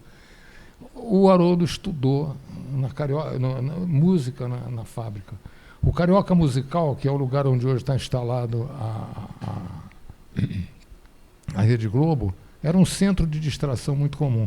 As revoltas e os movimentos, inicialmente anárquicos e depois motivados pelos socialistas e comunistas, fez com que, em 1945, quando houve a eleição, que o Partido Comunista veio à legalidade, em 1950, um candidato a vereador, que era o Brandão, acho que é Otávio Brandão, chamava a Gávea, o bairro de Gávea Vermelha, por causa exatamente da aceitação. Mas o Haroldo é que me motivou a começar a estudar esse assunto, inclusive a história da Lagoa Rodrigo de Freitas, as fábricas, o fato de que ela foi uma área rural que virou industrial e depois virou uma região de classe média e média alta, como é hoje, com os loteamentos que se criaram.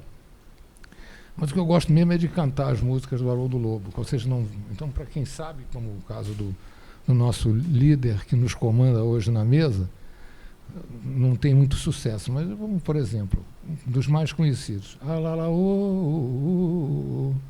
Mas que calor. Isso é uma música do Haroldo Lobo com Nássara, que lançada no Carnaval de 42, cantada pelo Carlos Galhardo.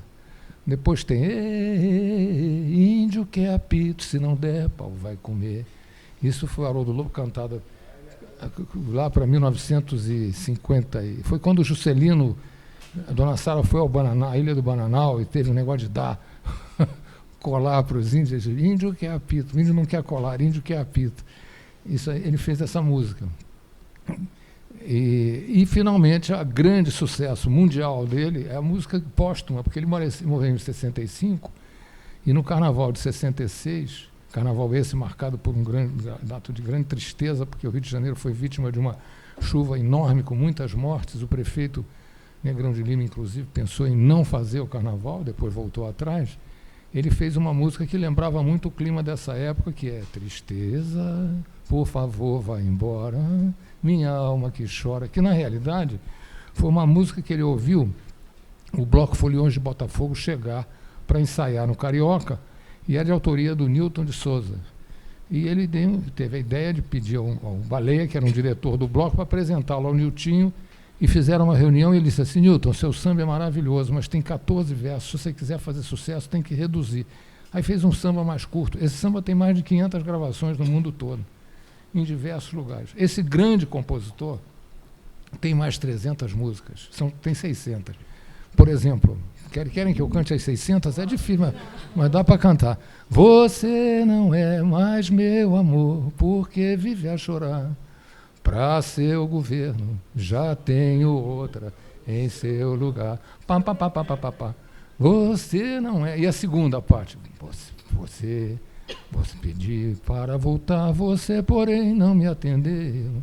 Agora o nosso amor para seu governo já morreu. Pam, pam, pam, pam, pam, pam, pam. E outras milhares de músicas maravilhosas, como, por exemplo, uma que eu considero quase que um testamento dele, que é uma música chamada O Baile do Pierrot, que foi lançada no Carnaval de 63, cantada pela Dalva de Oliveira. O Haroldo tinha uma característica, o apelido dele era clarinete, porque ele falava assim como a gente. Mas na hora de cantar, não sei por que razão, ele subia uma escala e cantava Você não é mais meu... Não sei exatamente, talvez ele achasse que era mais fácil afinar a música com o tom lá no alto. Então ele botou na voz da Dalva de Oliveira o samba que diz assim: choveu confete no baile do Pierrot, quando a Colombina no baile entrou. Choveu confete no baile do Pierrot, quando a Colombina no baile entrou. Que festa tão linda, sonho de paz e de... Não, festa de sonho e de amor. Eu vi Colombina feliz com o Pierrot. Que pena, oh, que pena, quando o baile acabou. Ui, que pena, oh, que pena, quando o baile acabou. Para um homem que viveu a sua vida toda pensando o carnaval, pensar um baile onde a Colombina e o Pierrot se encontram e o Arlequim nem aparece, é um sonho extasiante. E pensar que esse baile acabou 2 anos antes dele morrer, a meu ver, é um prenúncio claro de que ele percebeu que esse mundo que ele tanto amou estava chegando a um momento diferente e difícil. Vamos ao Amapá, rápido, para não perder mais tempo, porque aí, quando você quiser conversar sobre isso e outros assuntos, dentro dessa, digamos, perspectiva do Haroldo Lobo, a gente pode conversar. É o grande nome do Jardim Botânico em termos de música. Quero ler sua biografia. Não está publicada, porque a minha mulher está passando a limpo e eu não sei se eu vou morrer. Eu vou ler antes, quero ir no lançamento. Tá, não, você vai ter que ouvir um pouco mais. Bom, mas enfim. Em 1970, eu que era um engenheiro, já formado desde 1962, recebi um convite para me mudar para o Amapá para trabalhar com um senhor chamado Peter van Scherpenberg. O Peter Cornelis van Scherpenberg era um holandês que tinha vindo para o Brasil depois da Segunda Guerra Mundial colocar aqui algumas colônias, criar algumas colônias holandesas no Brasil. 2, principalmente, ele fez. Uma é a Nova Olambra, que é uma colônia que existe no estado de São Paulo, uma cidade, virou uma cidade com produção de flores, inclusive para exportação, muito grande, e a outra é uma colônia dedicada a produtos leiteiros no estado do Paraná. Esse foi o trabalho dele nessa ocasião. Ele conheceu, então, um homem chamado Janari Nunes, que era um coronel do Exército, que era governador do território do Amapá. E o Janari convenceu o Peter van Scherpenberg a ir para o Amapá, comprar uma quantidade enorme de terras de um grande explorador, de um grande pioneiro da região amazônica, que era o coronel José Júlio de Andrade, natural de Sobral, morreu no Rio de Janeiro, mas foi o dono do Laranjal do Jari, de 3 milhões de hectares naquela região. Como é que ele conseguiu comprar essas terras? Porque ele era um regatão, ele levava mercadorias para vender para as populações ribeirinhas, normalmente fazendo uma viagem uma vez por ano, chegava lá e vendia as mercadorias que as pessoas precisavam. Se tinham dinheiro, pagavam em dinheiro. Se não tinham dinheiro, podiam assinar uma promissória ou assinar um contrato de dívida, e ele voltava no ano seguinte. Pelo fato de que muitas vezes a pessoa foi prorrogando esse contrato e não conseguia pagar, ele acabou recebendo como pagamento disso uma cessão de direitos hereditários dos descendentes do morador local. E essas terras, uma parte delas ele vendeu para o seu Peter. A escritura de venda, que era interessante, dizia assim: fica, no entanto, estabelecido que se toda essa terra que está sendo vendida, em alguns pontos, não se possa comprovar sua verdadeira origem ou localização, nada poderá o comprador reclamar do vendedor.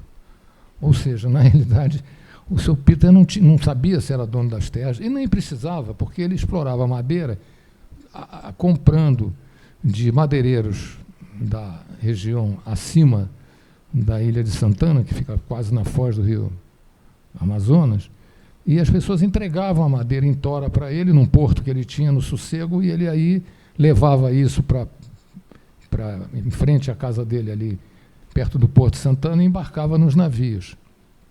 Só que criou-se o IBDF e passou a ser proibido a exploração de toras. Ele só podia se explorar madeira trabalhada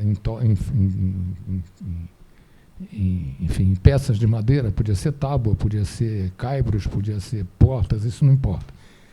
Ele tinha uma pequena serraria que ele inclusive tinha arrendado e continuava exercendo a função. Precisava de alguém que ajudasse ele a organizar a vida dele junto ao IBDF. Eu, então, de navio, de barco, na realidade, usando a Vitória ou a Catarina, que eram os dois barcos que ele tinha para puxar madeira, visitei alguns lugares para tentar ver a situação das terras dele. Então, a minha vida no Amapá foi muito por barco. Não quando eu tinha que ir a Macapá, ou quando eu viajava para Belém ou para o Rio, mas normalmente, quando eu estava ali, o meio de transportes era o barco, pelo rio. Que rio? Que rio? O rio. Não tem nome. Não, o Rio Amazonas, mas acontece que ninguém ali em volta, os locais, se preocupavam em dizer o nome do rio. Era o rio. Era o rio. A vida da pessoa é o rio. É o rio que determina a vida das pessoas. Elas cruzam para o outro lado do rio, voltam do outro lado do rio. Não precisam saber que nome tem o rio. A gente precisa saber que a Ilha de Santana se separava do continente por um pequeno canal, um braço norte do rio Amazonas. Mas para eles isso não era importante. Comia-se muito coração recheado com pimentão e milho, tomava-se sopa de curry preta, de tanto curry que deixava a gente suando, e quando se estava no barco era Nescau com bolacha donzela, que era uma bolacha, e às vezes um peixinho cascudo, que eu pessoalmente acho horrível. Esse peixe que fica na beira do rio, mosquiscando a plantinha, e que é horroroso. Quer dizer, o pirarucu e o tambaqui são duas maravilhas, e outros peixes também, mas não aquele cascudinho vagabundo de beira de rio. Nesse barco eu fiz uma viagem, por exemplo, a Afuá, que fica no meio da ilha de Marajó, andando pelos furos para lá e para cá, até chegar em Afuá, e aí olhando assim para cima, vi passar o Caravelle, que ia de Belém para Macapá, e pensava comigo, pô, esse cara, em 1 hora, ele vai de Belém a Macapá, eu estou há 3 dias dentro desse barco, dormindo de rede, e comendo bolacha donzela e tomando Nescau, não aguento mais. E aí fui até Afuá, vi lá.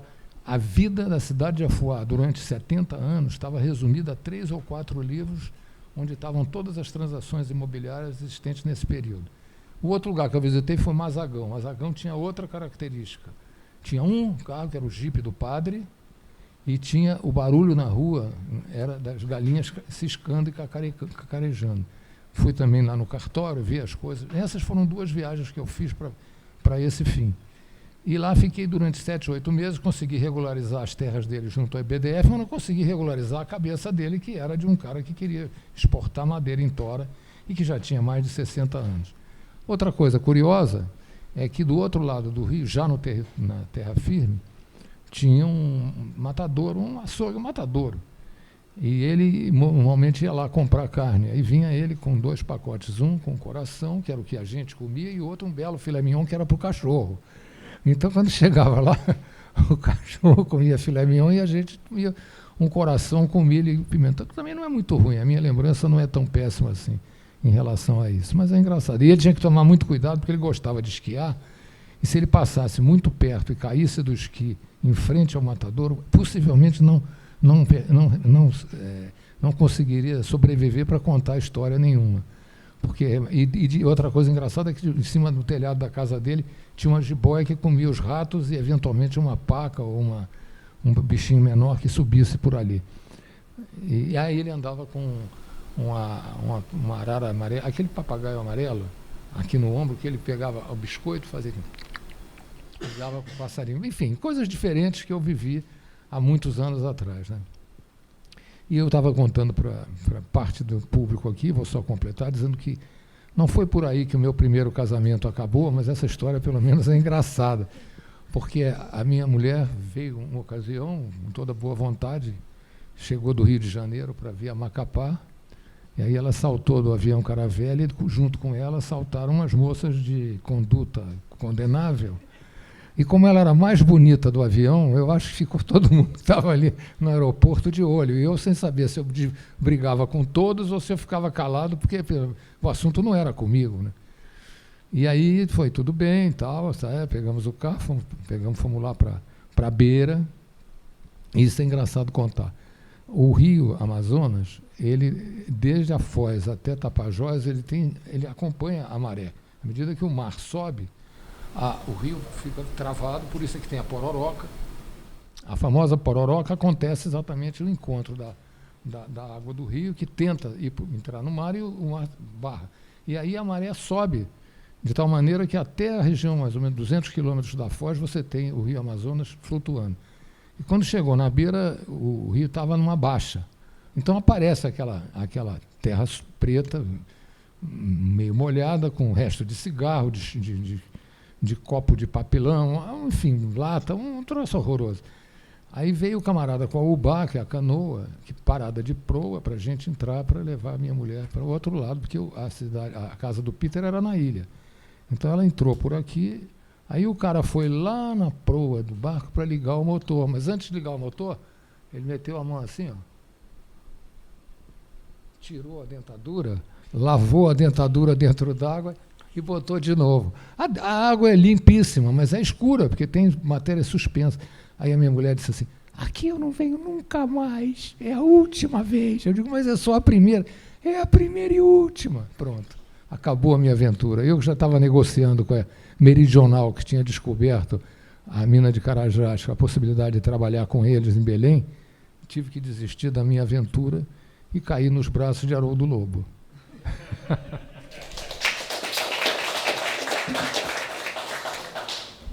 Queria só complementar. Eu já viajei muito também, fiz algumas expedições assim meio malucas. Já cruzei, por exemplo, todo o Rio Negro, da fronteira, tríplice fronteira do Brasil até Manaus, são 1.300 quilômetros de rio, dormindo com as comunidades ribeirinhas e tal. E já cruzei também todo o Rio São Francisco, da nascente à Foz. E nessa viagem do Rio São Francisco aconteceu uma coisa muito legal que fala do brasileiro também, por isso que eu queria contar essa história. Era um aventureiro que ele foi atravessar todo o Rio São Francisco remando num caiaque. E ele conseguiu uma doação grande de alimentos para ir doando para essas comunidades e povoados ao longo do Rio São Francisco. Só que ele era um cara meio sem tato, assim, ele não sabia muito lidar com esse povo, mais humilde, mais simples.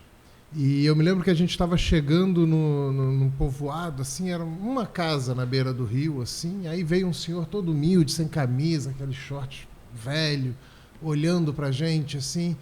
Aí o aventureiro, eu não vou falar o nome por questões óbvias, aí ele grita assim, tá com fome aí? Aí o senhor ficou olhando uns segundos, assim, porque a ideia dele era vou doar alimento, né? Então, grava aí, André, que eu vou falar, tá com fome aí? Baixei a cabeça, assim, aí eu olhei para o senhor, ele encarou uns segundos e falou assim, olha, não tem muita comida não, mas vocês são bem-vindos, podem vir que a gente dá um jeito aqui. E isso me marcou, eu nunca vou esquecer isso. Assim, na verdade, a gente estava querendo oferecer comida e ele não entendeu e nos ofereceu a pouca comida que ele tinha. Isso eu achei sensacional e acho que também é uma marca do brasileiro. Assim. Exatamente. Põe mais água no feijão, né? Bom, obrigado, Carlos. Alguém tem pergunta para fazer? Brigadeiro Marones, depois o amigo Alexandre. Aqui na frente, por favor, para fazer perguntas aos nossos convidados. André, um aspecto que você falou da identidade nacional, aonde? Vou para o Amapá. Uma coisa que você falou em identidade nacional é uma coisa muito importante, é o soft power. Exatamente. Tem um livro do NAI, que é um dos think tanks do Departamento de Estado, que ele analisa o soft power americano. Qualquer ponto de negociação, seja dentro do Pentágono, seja dentro do Departamento de Estado, ou dentro do Congresso, que a gente acha que manda, mas não manda como os dois primeiros, o soft power entra na pauta. Uma das discussões que teve, não sei se foi, não foi visita do Bolsonaro, foi uma visita pouco anterior, que eles sempre colocam a produção de Hollywood. E no Brasil, o nosso soft power é negligenciado, tanto pela estrutura de segurança nacional, Forças Armadas, governo, pelo Estado Nacional, como pela própria intelectualidade brasileira. É visto assim como uma coisa secundária e uma importância terciária, né? E que é importantíssimo. Na minha vida de médico da aeronáutica, eu vi...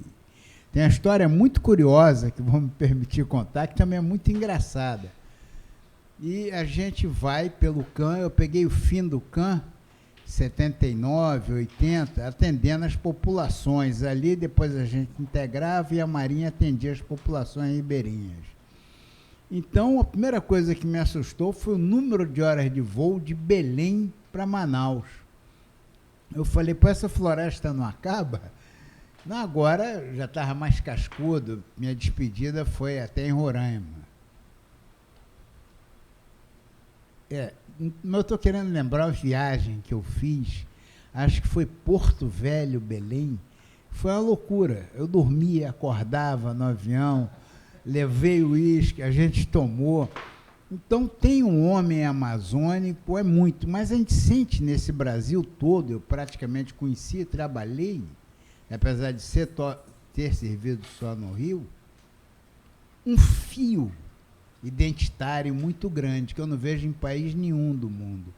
Você conversa com um americano de Boston, da New England, ele é completamente diferente do texano. E essa invasão que você vê, outro dia a gente estava num papo de botequim, né? Como Paris mudou, a identidade cultural de Paris mudou, é outra Paris. Como Londres mudou, é outra Londres. Não é só o Brasil que está sendo assediado, até Nova York, que era uma coisa, aquela Nova York clássica, vem mudando. Mas tem uma história muito engraçada que vão me permitir contar, não chega a ser uma porra piada. E dizem que o rabo do macaco dá muita sorte quando ele morre. Ele corta o rabo. E nós estávamos indo, nós não, um colega meu estava indo de avião, foi um voo terrível, ele fez o parto de uma onça dentro do avião e prende a onça para cá, e a mulher de um general comprou um macaco lá em Jacareacanga, que vendia macaco, arara. Naquele tempo não tinha controle nenhum, fim da década de 70, início dos 80.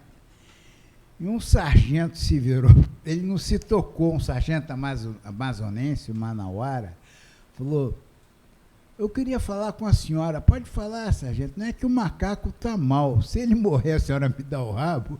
Aí foi um ambiente no avião.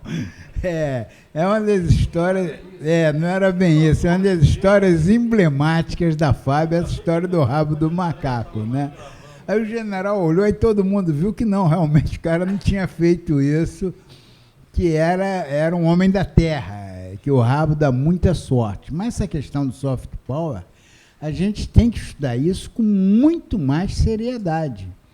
É um negócio que eu sempre discuti na Escola Superior de Guerra, acho que é Philip Nye, e junto à intelectualidade brasileira, né? Não, primeiro, assim, eu concordo, não é só o Brasil que passa por esse processo, isso é global. Só que os países mais ricos, mais fortes, é que estão impondo a cultura deles, né? Mais a americana, inclusive, né? Se você pensar hoje, o inglês que as crianças estudam hoje, na maioria das vezes, é o sotaque americano. Não, é o inglês da Inglaterra. E eu falo para as minhas filhas que eu prefiro que elas falem com o inglês americano, porque é o inglês dominante hoje. Eu não estou dizendo que eu acho mais bonito ou que eu acho melhor. Eu estou querendo que elas se adaptem a essa realidade. Agora, com certeza os Estados Unidos também... Claro que o texano é muito diferente. Boston e Nova York já é muita diferença. O morador de Boston para o nova-iorquino é um caipira. Você vai em Boston, eu, barba branca, cabelo branco, eu chego para almoçar domingo no restaurante, um dia de folga e meia gravação. Eu peço uma cerveja, ele pede um documento para provar que eu sou maior de idade. Assim, eles são mais conservadores, é um povo mais... Sim, mas o Brasil também tem isso. O que eu estava falando só na minha apresentação, assim, eu acho que, no caso do Brasil, as paisagens naturais ajudam nessa divisão, nessa separação entre culturas regionais, mais do que na formação da identidade nacional. Já as paisagens culturais, aí ajudam muito a gente entender o brasileiro como um só. A minha questão não é que não existe essa identidade nacional. Até tenho dúvidas, para ser bem sincero, se é possível você traçar, assim, definir o brasileiro que abranja todo o país numa explicação simples. Assim. Eu acho difícil, é complicado. Já em relação ao cinema, de novo, né, essa parte cultural, claro que o cinema e a televisão brasileira têm que explorar a nossa natureza, porque ela é única, ela é maravilhosa, mas não pode ser a única coisa. A maioria dos filmes feitos no Brasil acabam explorando isso sempre. Ou é a miséria, ou é a violência, ou aí usa a paisagem como plano de fundo, mas não a gente como deveria. Assim, a gente não. Então, assim, quais são os filmes que fizeram sucesso? Eu acho só que, assim, eu não estou dizendo que o cinema não deva mostrar isso, não é isso. É que a gente pode mostrar, além de mostrar outras coisas, mostrar essas partes do Brasil com um outro olhar também. Mais positivo. O cinema americano é um exemplo disso. Quase todo filme americano você vê a bandeira dos Estados Unidos tremulando. O presidente dos Estados Unidos é sempre o herói que vai salvar o mundo. Ele vai morrer para salvar o mundo, é o herói. É mais poderoso que os canhões. Mas e qual é o herói brasileiro? É o malandro. É o macumaína. É aquela síndrome do vira-lata que a gente estava falando. Assim, a gente tem que... O brasileiro tudo põe para baixo que é nosso. Eu concordo. Por exemplo, se a gente usasse as belezas naturais do cinema para atrair turismo para o Brasil, né, em vez de mostrar como uma área miserável, e aí não é nenhuma crítica específica a nenhum filme, quem sou eu para fazer isso, mas eu acho que podia ser explorado de outra maneira, mas também tem uma questão que é o cinema nacional, esse tipo de cinema, ele não é feito para o brasileiro ver. Ele é feito para ganhar prêmio lá fora, para conseguir mercado lá fora. Ele quer... O filme brasileiro, para concorrer ao Oscar, ele tem que mostrar miséria. Senão não interessa, o gringo não quer ver. A gente tinha que mudar isso. Os filmes que fazem sucesso lá fora, o quê? Tropa de Elite, Central do Brasil. Então, tinha que mudar essa visão. Isso aí. Agora eu queria te cumprimentar, você é um herói. Você é um chaleira com água. Palavra que oficial da aeronáutica.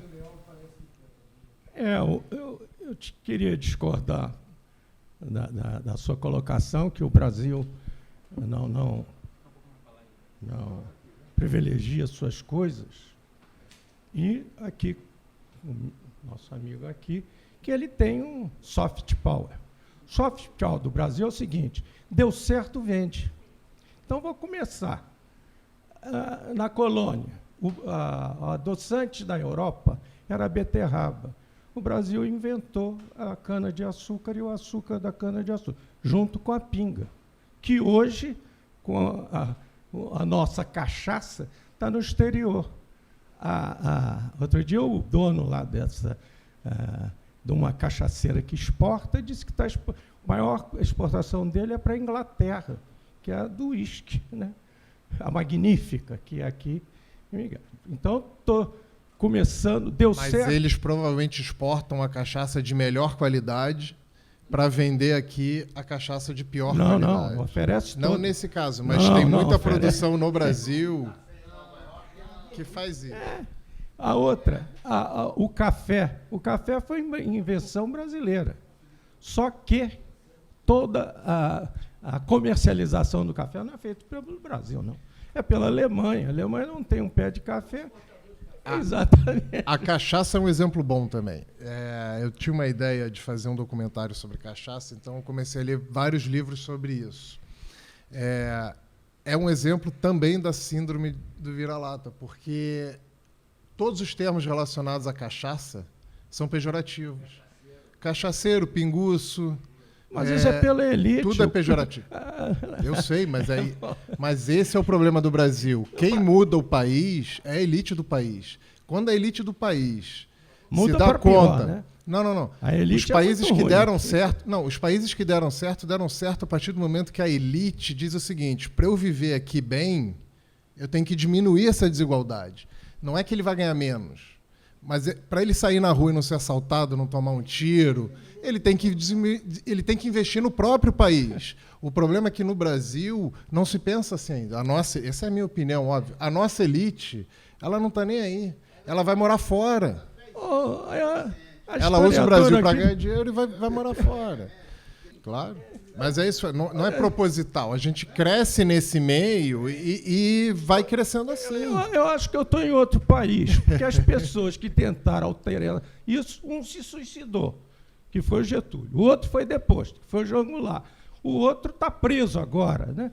Então, você vai olhar, todo mundo que vai tentar alguma modificação, tem sempre a elite que se apoia nas Forças Armadas e tira o cara... Não, mas a gente vive no mesmo país. O que a gente está dizendo é, no Brasil, a elite nunca fez em prol do povo. Exatamente. Mas os países que deram certo passaram por esse movimento. Nós temos os Estados Unidos, que não tem... Inglaterra, vários países, quando enriqueceram... Os Estados Unidos é um centro que não tem nenhuma discriminação. Mas é um país muito rico. É um país rico, tem uma desigualdade menor. Rico para elite. O Brasil, mas o Brasil é o país mais desigual do mundo. Eu não estou defendendo os Estados Unidos, mas negar que eles tiveram um avanço muito grande de desenvolvimento, eu não consigo. Se você vai um atendente no McDonald's nos Estados Unidos, ele vai ganhar hoje R$4.000 por mês. Quem ganha R$4.000 por mês aqui no Brasil? Qual é a média? Tirando lá o procurador que ganha 24 mil e está no miserê, né? Tirando essa elite. Mas é isso que eu estou dizendo. Essa é a elite. A elite não necessariamente é o cara que ganha 1 milhão por mês. A elite somos nós. Nós somos o 1% da população. Nós é que temos que brigar para mudar isso. Mas vai ser preso. Se você tentar, vai para a cadeia. Eu concordo que é difícil. Mas só para terminar da cachaça, o legal é o seguinte que eu ia falar. Um dos primeiros movimentos nacionais que teve no Brasil foi para defender a cachaça. Porque Portugal sobretaxou a cachaça para vender mais a bagaceira, que era produzida lá. E foi a primeira vez que os moradores, os brasileiros e portugueses que moravam aqui, se rebelaram contra Portugal. Isso é sensacional. E foi a cachaça que fez isso. O ano aí você me pegou. Mas eu vou continuar com pegar a cola. O café é uma. A cachaça daqui a pouco vai ser vendida também. Está dando certo. O açaí vai ser vendido. Tudo que a Embraer foi vendida, deu certo. Vai ficar aqui, porque a Petrobras está sendo desmontada e a elite está aplaudindo. Você abre qualquer jornal e tem que vender. Mas esse é o problema. Só vai mudar quando a elite mudar. Mas a elite está representada pelos meios de comunicação. A elite fala por quem? Pelos meios de comunicação. Mas eu não continuo na provocação. A Bossa Nova, quem era dono de parte todo? Era o Mike Jackson, que o Tom Jobim vendeu por milhões, que estava lá. Então, o soft power do Brasil é conhecido. Deu certo, passa adiante, porque não pode ficar aqui, porque a gente não tem competência, não sabe fazer. Eu sou o Nelson Rodrigues, esse era lá. Obrigado, Alexandre. Não, espera aí que eu não acabei, não, que eu quero falar do Jardim Botânico, porque ela não tocou num assunto que eu acho relevante, que é o Jockey Club, que aquilo ali era do Jardim Botânico, passou para os Genlis. Era do sempre. Foi, passaram para o. Não, mas, querido, você não era nascido, aquele troço foi dado para os Genlis que construíram aquele troço e venderam um título de sócio para ganhar dinheiro. Era do Jardim Botânico. Era. Ela vai fazer a pesquisa e vai chegar à conclusão que era. Ia até a Lagoa. Acabei, né? Desculpe a provocação. Existiam no século XIX linhas regulares para Botafogo, como existiam também para a Ilha do Governador, para a Ilha de Paquetá e para Niterói. Essas linhas elas foram sendo cortadas na medida em que se consolidou o monopólio do Grupo Carreteiro, nos anos 40, anos 50. O Grupo Carreteiro reduziu as linhas até que restasse somente 3. Niterói, Paquetá e Ilha do Governador. Boa noite. Só queria aproveitar... Qual o seu nome? Pedro Azevedo, também trabalho com produção. Só queria aproveitar o momento, já que a gente passou para falar de cinema rapidamente, interiores e tudo mais, só queria botar uma palavra de defesa ao cinema nacional, que anda num momento muito delicado, muito corte, muita falta de verba, cada vez mais censura. Então eu queria levantar a defesa, inclusive diretores que participaram sobre a defesa do interior do Brasil e de captação de imagens. Queria só levantar o nome de alguns para dizer que tem muito material bom no Brasil, levantar o Sérgio Ganzella, que fez um filme incrível, Copacabana Munamu, na década de 70, que mostra muitas imagens e muitas falas importantes. Falar também do Glauber Rocha, que é muito importante, que fez Deus e o Diabo, que também retrata muito bem o Brasil com belas imagens.